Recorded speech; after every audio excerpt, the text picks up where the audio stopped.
Combien de vous serait tellement mieux si seulement ils pensaient un peu moins et louaient beaucoup plus? Restez avec nous dans Jouissez de votre vie.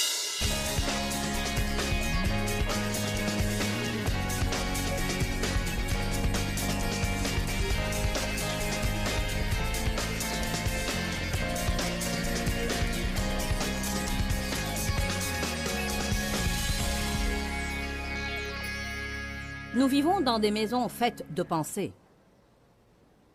Et chacune de nos pensées est comme une brique qui aide à construire notre maison. Donc, si notre vie ne nous plaît pas, nous devons revoir nos pensées. Si vous voulez changer votre vie, vous devez changer vos pensées aussi. Dites avec moi, si je veux changer ma vie, je dois changer mes pensées. Vous ne pouvez pas réussir avec des pensées de raté. Vous ne pouvez pas prospérer avec des pensées de pauvreté. Vous ne pouvez pas vous attendre à être aimé par les gens si vous pensez tout le temps que les gens ne vous aiment pas. Combien de vous, parfois, se retrouvent à penser « Je suis sûr qu'ils ne m'aiment pas », sans en avoir la moindre preuve. Le diable vous dit « Il ne vous aime pas ». Et vous dites « Il ne m'aime pas ». Savez-vous ce qui arrive alors? Vous commencez à vous comporter d'une façon qui va les pousser à ne pas vous aimer.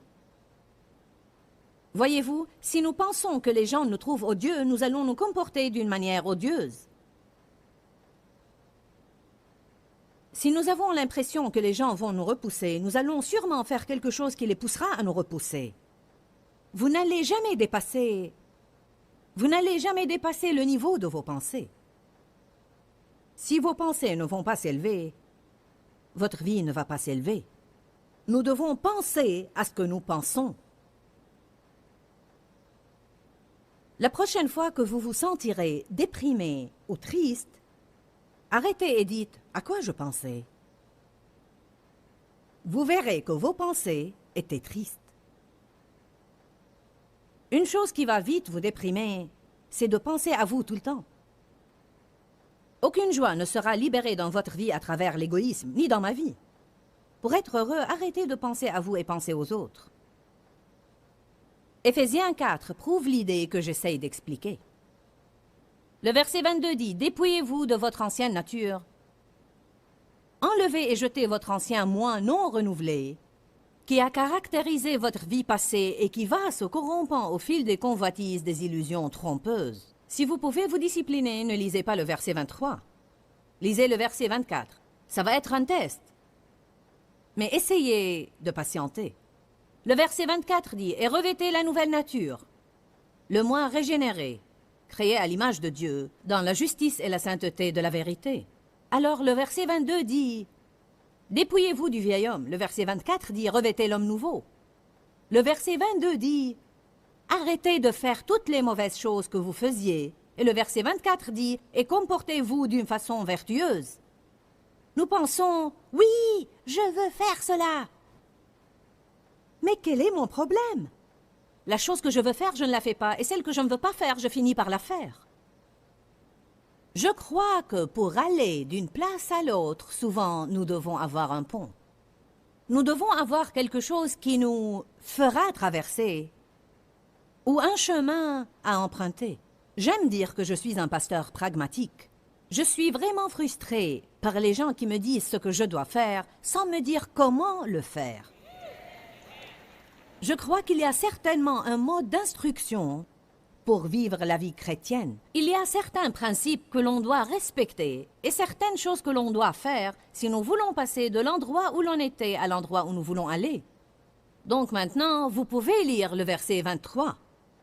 « Et soyez constamment renouvelés dans l'esprit de votre intelligence. » tout en ayant une attitude mentale et spirituelle nouvelle. Soyez constamment, pas de temps en temps, pas une seule fois, soyez constamment renouvelés dans l'esprit de votre intelligence et gardez une attitude nouvelle. Dépouillez-vous du vieil homme. Changez vos pensées. Revêtez l'homme nouveau. Arrêtez de faire ce qui est faux. Changez vos pensées et vous commencerez à faire ce qui est juste. Comme j'ai dit la veille, dans ce monde, nous voulons attendre et voir le résultat bien avant de l'accepter. Je le crois parce que je l'ai vu. Mais dans le royaume de Dieu, nous devons le croire avant de le voir. Donc, Dieu dit, dépouillez-vous du vieil homme.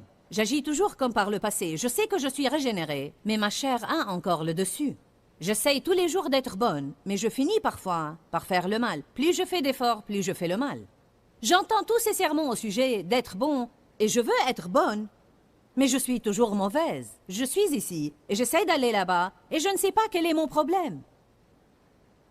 Je voudrais être capable de dire que je me comporte bien. Mais comment aller là-bas? Savez-vous comment aller là-bas? Ici, et alors que vous êtes en train de faire le mal parfois, vous croyez en votre intérieur que vous êtes la justice de Dieu en Jésus-Christ, que vous n'êtes plus l'ancienne personne que vous étiez, mais que vous êtes une nouvelle créature. Vous avez la pensée de Jésus. Vous avez la force du Saint-Esprit demeurant en vous pour vous aider à changer. Et vous croyez, avant même de le voir, que chaque jour, vous êtes en train de changer graduellement de gloire en gloire. Nous avons dit la veille que quand une personne est régénérée, elle devient littéralement enceinte de tout ce que le Seigneur est et offre à ce croyant. Jésus est nommé la graine. C'est un de ses noms, avec un G majuscule. C'est un de ses noms, la graine. Eh bien, dans la Bible amplifiée, dans 1 Jean, cela est expliqué un peu mieux et il dit que Jésus-Christ est la graine divine de Dieu Tout-Puissant. Donc, quand on est né de nouveau, Jésus est planté, si vous voulez, dans nos esprits. Il vient pour vivre en nous. Il a dit, je vais faire ma demeure en vous. Je serai votre demeure, et vous serez ma demeure. Je ne vous abandonne et ne vous délaisse point. Il est planté comme une graine, pas comme une situation finale où tout a été joué, mais il vient à nous comme une graine de tout ce que Dieu est. Eh bien, vous le savez, comme je le sais, quand une femme tombe enceinte, elle va partout racontant « je suis enceinte » et elle fait des projets pour ce bébé. Elle achète le lit du bébé et elle achète ses habits et elle fait des fêtes alors que vous ne pouvez même pas voir qu'elle est enceinte. Je ne le vois pas, vous ne l'êtes pas pour moi. Combien de femmes disent « je suis enceinte » mais vous n'en avez pas l'air. Je suis au 4e mois, mais vous n'en avez pas l'air. Eh bien, je suis enceinte. Elle se sent enceinte. Elle sent les changements qui ont lieu à l'intérieur d'elle, mais personne ne peut deviner ou voir la preuve encore. Alors il se peut qu'il ne le croit pas parce qu'il ne le voit pas, mais elle le sait parce qu'elle sent ce qui se passe à l'intérieur d'elle. Donc, en ce qui la concerne, elle est enceinte et elle fait des projets pour un bébé qui va bientôt arriver. Est-ce que vous comprenez ce que j'essaye de vous dire maintenant? Si vous voulez réussir, vous devez arrêter de faire des projets pour échouer. Si vous croyez que vous allez prospérer, arrêtez de paresser et de penser que vous êtes si pauvre tout le temps. Vous ne devez pas constamment dire aux gens « je n'ai pas les moyens, je n'ai pas les moyens, je n'ai pas les moyens ». Vous ne devez pas dire des choses comme « je n'aurai jamais rien ». Vous ne devez pas paresser et penser à ce que vous n'avez pas, et penser à ce que tous les autres ont, et penser comment vous n'avez jamais rien, et penser, et penser, et penser, et penser. Pour certains de nous, le problème numéro 1, c'est que nous pensons beaucoup trop. Combien de vous seraient tellement mieux si seulement ils pensaient un peu moins et louaient beaucoup plus? Oh non, en fait, nous voulons tout comprendre. Eh bien, j'ai un bulletin du ciel pour vous. La Bible dit que nous connaissons en partie. Et il va y avoir des tas de choses que vous allez vous résigner à ne pas connaître. Et je vais vous dire, quand j'étais encore pauvre, j'ai commencé à dire « Je suis prospère, j'ai tellement d'argent que je ne sais que faire avec. Je peux bénir tous ceux que je rencontre, je porte de beaux habits, je conduis une belle voiture, je vis dans une belle maison, je suis béni et tous ceux qui me rencontrent veulent me bénir. » Cela ne va rien vous coûter. Vous allez dépenser la même quantité d'énergie. certainement plus d'énergie pour dire une chose négative que pour dire une chose positive. Si vous dites des choses positives et pensez des pensées positives, vous allez vous sentir mieux. Beaucoup de gens pourraient dire « Et si je passe ma vie à penser à ces choses positives, à penser au bien, et puis je ne l'obtiens jamais ?» Au moins, vous allez vous sentir mieux. Au moins, vous aurez une meilleure attitude. Qui voit ce passage et comprend de quoi je parle? Comment passer du vieil homme au nouvel homme? Constamment, dites tous constamment. Dites-le encore. Dites-le encore. Vous savez, parfois nous devenons paresseux. Peut-être quelqu'un nous persuadera de le faire une ou deux fois, mais tout le temps? Afin de gérer un ministère comme celui-ci, nous avons toujours à faire face à des problèmes. C'est beaucoup plus compliqué que cette chair. Des problèmes de gens. Nous avons des gens qui nous aident, mais quand vous vous occupez de 450 personnes, plus les gens de ces réunions, pensez-vous que chaque lettre que je reçois est une lettre d'approbation? Oh non! Non, non. Croyez-le ou pas, il existe des personnes qui ne m'aiment pas. Amen. Il y a beaucoup de choses que vous devez affronter. Quand je rentre chez moi, je suis fatiguée, je ne veux m'occuper de rien. Je veux aller chez moi, me coucher sur mon canapé, me reposer, regarder par la fenêtre et jouer avec mes petits-fils. Je ne veux m'occuper de rien.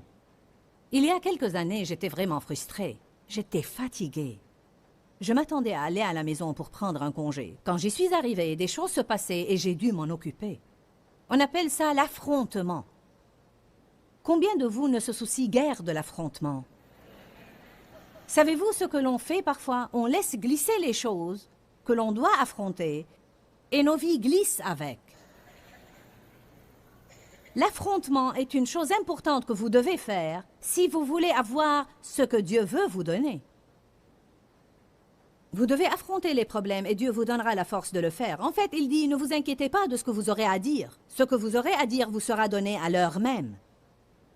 Dans ma frustration, j'ai dit à Dave, « Jusqu'à quand devons-nous affronter des problèmes chaque fois que nous nous retournons? » Il a dit pour toujours. Je ne voulais pas entendre cela, mais je l'ai réalisé. J'ai pensé, oui, c'est vrai. Vous ferez bien de vous mettre une chose en tête. Vous allez constamment avoir à renouveler votre esprit et vous allez avoir à affronter les mensonges du diable qui attaquent votre esprit. Tant que vous êtes là sur la planète Terre, dans un corps physique, avec une âme, le diable va sûrement vous attaquer. Vous allez toujours avoir à affronter et à résister et à repousser la tentation. Il serait merveilleux que la tentation s'en aille, mais elle ne va pas le faire. Jésus n'a pas dit à ses disciples « Priez pour que la tentation s'en aille ». Il a dit « Priez afin que vous ne tombiez pas dans la tentation ».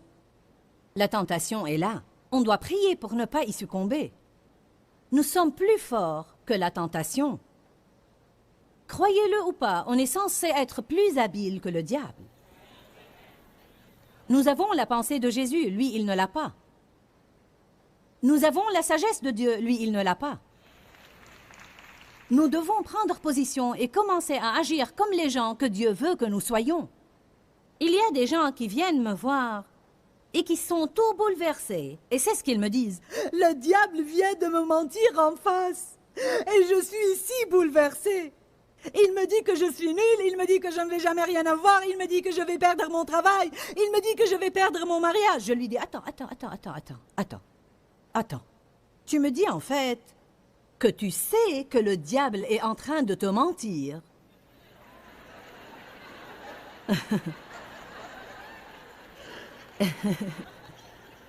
Et ça te bouleverse?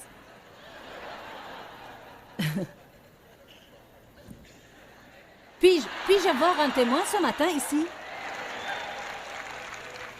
Je ne sais pas qui va nous aider. Si nous savons que c'est le diable et nous savons qu'il est menteur et nous voulons croire un menteur,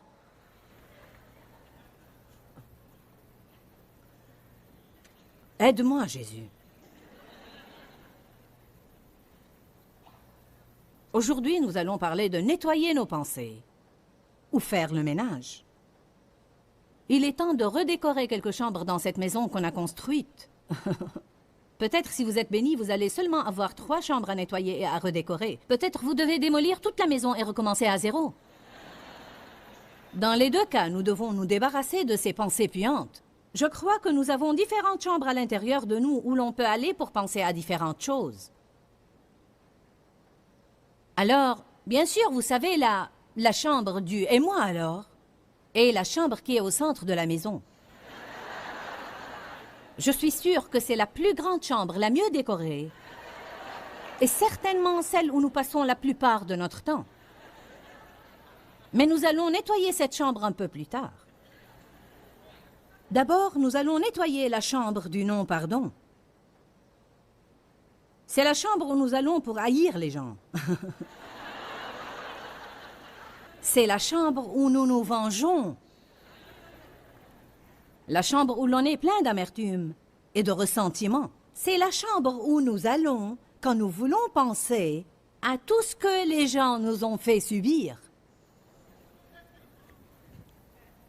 Là, je vous demande, est-ce que c'est bon? N'est-ce pas une bonne façon de voir ça? Nous allons et nous nous mettons là, et nous pensons à ce qu'ils ont fait, et nous y pensons, puis quand nous sommes avec des amis, nous en parlons. Donc à la maison, nous y pensons, en public, nous en parlons, nous y pensons, en parlons, parlons, et vous vous demandez pourquoi ça ne va pas?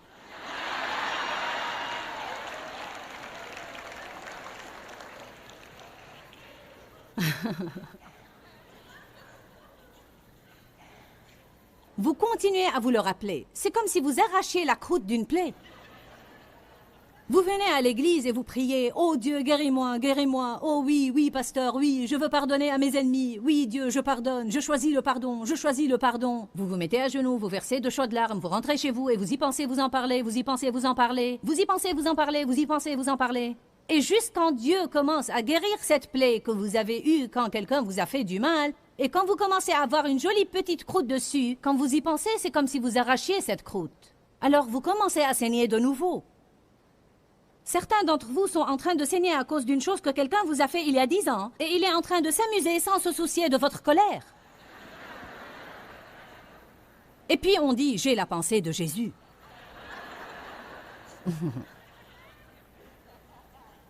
Est-ce que je m'exprime clairement ce matin?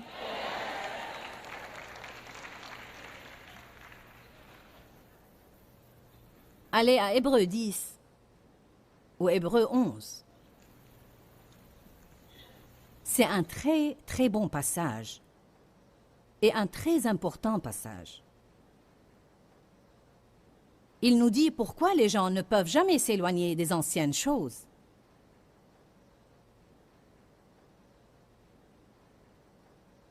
Vous savez, les Israélites sont sortis de l'esclavage en Égypte. Mais bien qu'ils étaient sortis de cet esclavage, leurs circonstances n'étaient pas comme ils s'attendaient. Ils avaient la mer Rouge. Ils en ont eu assez de manger la manne. Il y avait des montagnes là-bas. Il y avait des ennemis. Donc, à différents moments, ils voulaient revenir en Égypte parce qu'ils se disaient, bien que nous étions des esclaves là-bas, au moins on avait à manger. Nous nous rappelons des oignons et de l'ail et des poivrons que nous mangions en Égypte. On en a assez de cette manne. La même chose tous les jours, la même vieille chose, même chose, même chose, même chose. Dites-vous jamais à Dieu, j'en ai assez du même ancien désordre tous les jours. Au moins quand j'étais pécheur, je n'étais pas gêné de mon péché.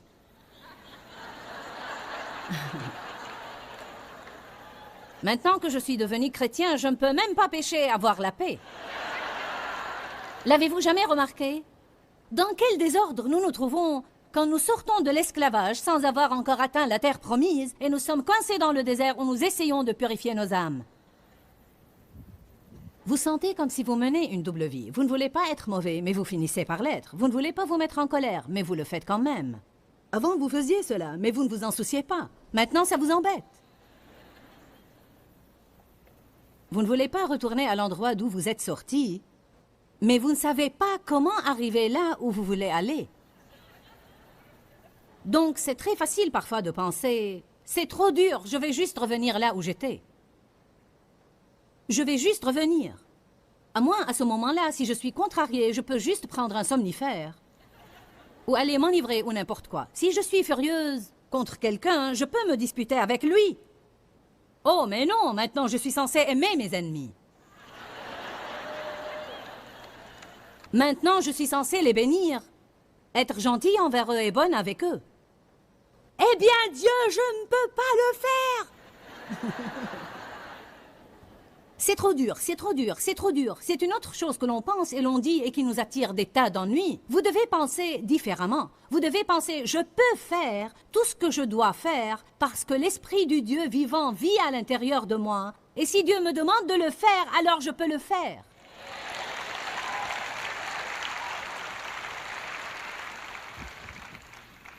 Je ne vais pas le prêcher ici, mais j'ai déjà préparé tout un message à ce sujet. Je peux faire tout ce que je dois faire. Vous vous préparez à l'échec quand vous vous mettez à penser « C'est trop dur, Dieu, c'est vraiment trop dur. C'est vraiment dur, Dieu, je ne peux pas le faire, c'est trop dur. Tu demandes vraiment trop, Dieu, je ne peux pas le faire. » Parfois, Dieu s'occupe de quelque chose en nous et nous disons « Oh non, Dieu, tout sauf ça. » « Oh Dieu, je ne suis pas prêt pour ça. » Si vous l'êtes, sinon Dieu ne vous en aurait pas parlé. Le Seigneur ne va pas venir vous parler d'une chose et vous encourager à ne pas faire une chose ou à faire une chose que vous n'êtes pas prêt à faire. Peut-être que vous ne vous sentez pas prêt, peut-être que vous ne voulez pas être prêt. Mais Dieu dit, maintenant est le temps de vaincre cet ennemi. Deutéronome 7 dit, quand je vous livre vos ennemis entre vos mains, vous devez les exterminer complètement. Vous ne pouvez pas le faire avant que Dieu ne vous les livre. Mais quand Dieu dit, c'est le moment, alors c'est vraiment le moment. Et s'il dit que c'est le moment, alors il va certainement vous donner la force de le faire. Mais si vous ne vous sentez pas capable, vous devez réaliser que quand le moment viendra, la force viendra avec. Et c'est ce qu'on appelle la foi. Savez-vous combien de fois je n'ai aucune idée de ce que je vais dire jusqu'au moment où je me mets derrière cette chaire? Oh, j'ai un message. Je viens avec mon message. Mais ces réunions ne se réduisent pas à un message. J'ai passé des années à essayer de tout planifier dans ma tête avant d'arriver là, et j'ai trouvé que c'était du temps perdu parce que cela n'a jamais marché. Ou rarement, tout au plus. Alors je dois venir en me fiant à Dieu. Et cette affaire de confiance nous fait peur jusqu'à ce que l'on s'y habitue.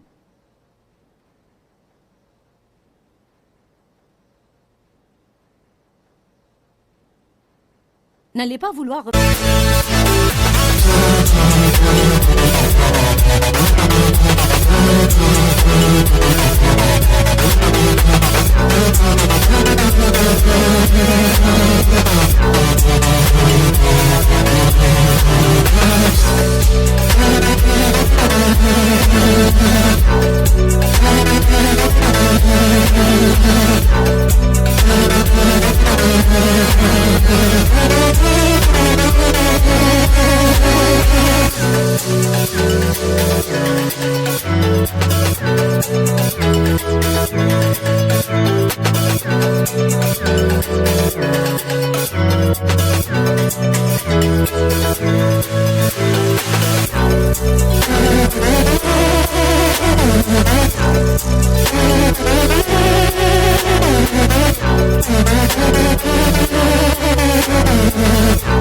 Venir là où vous étiez seulement parce que c'est dur. Vous ferez mieux de vous rappeler combien c'était dur là-bas.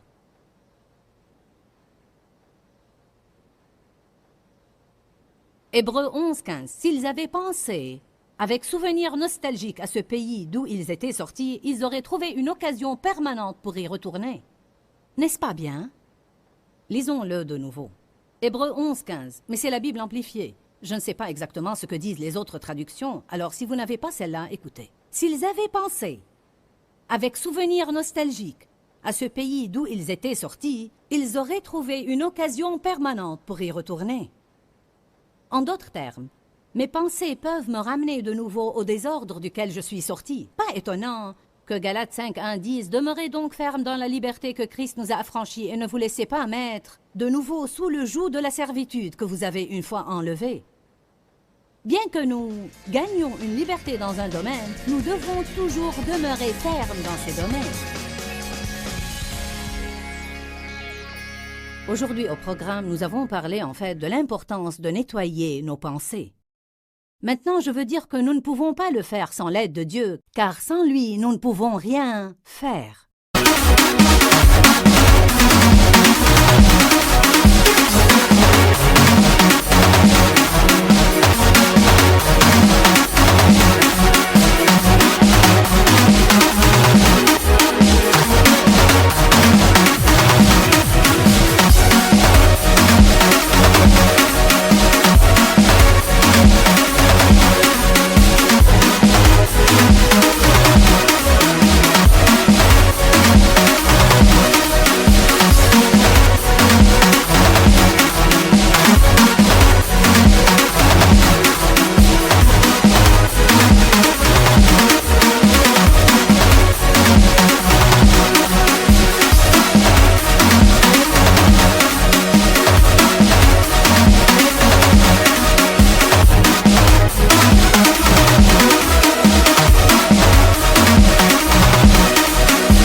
La Bible nous enseigne dans 2 Corinthiens chapitre 10 que nous devons renverser les imaginations erronées et renverser toute hauteur qui s'élève contre la véritable connaissance de Dieu.